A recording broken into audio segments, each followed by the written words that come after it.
Supplementary ఉన్నది supplementary అధ్యక్ష అధ్యక్ష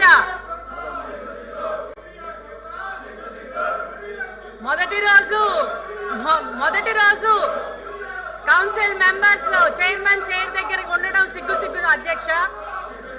గతంలో చంద్రబాబు నాయుడు గారు ఆధునిక వైద్య సదుపాయాల కోసం ప్రాధాన్యత ఇచ్చి అనేక కొత్త పిహెచ్సిలు తీసుకొని వచ్చారు. రాష్ట్రంలో ప్రాథమిక ఆరోగ్య కేంద్రాలు 1345 ఉండగా అందులో ప్రస్తుతం పనిచేస్తున్నవి 1145 ఉన్నాయి అధ్యక్ష. అవి కూడా చంద్రబాబు నాయుడు గారి పాలనలో బలోపేతం చేశాయి. అంతేకాక రాష్ట్రంలో అదనంగా 142 కొత్త పిహెచ్సిలు ప్రతిపాదించబడ్డాయి. వీటిలో 38 ప్రాథమిక ఆరోగ్య కేంద్రాలు జగన్ హయాంలో నిర్మాణ దశలో ఆగిపోయాయి. దీంతో వేలాది గ్రామాల ప్రజలకు వైద్య సదుపాయాలు దూరం అయ్యాయి అధ్యక్ష.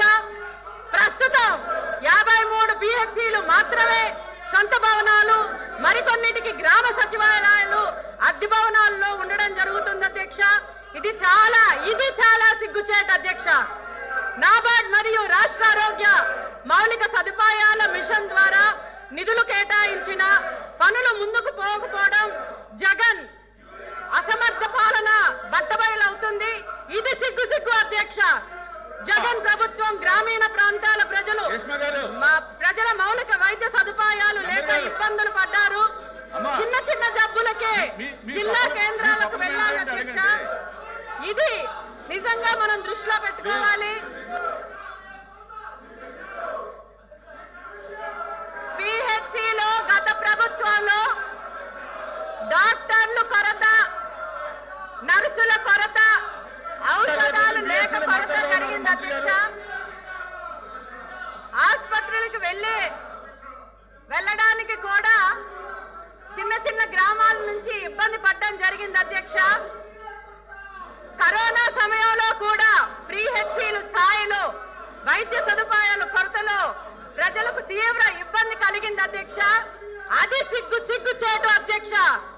ప్రతి గ్రామానికి నాణ్యమైన వైద్య సదుపాయాలు అందించడమే ముఖ్యమంత్రి చంద్రబాబు నాయుడు గారి లక్ష్యం.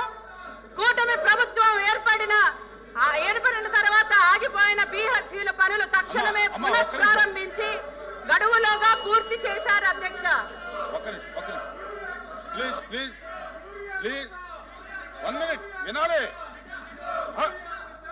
మీరు ఒక నిమిషం వినాలి, దయచేసి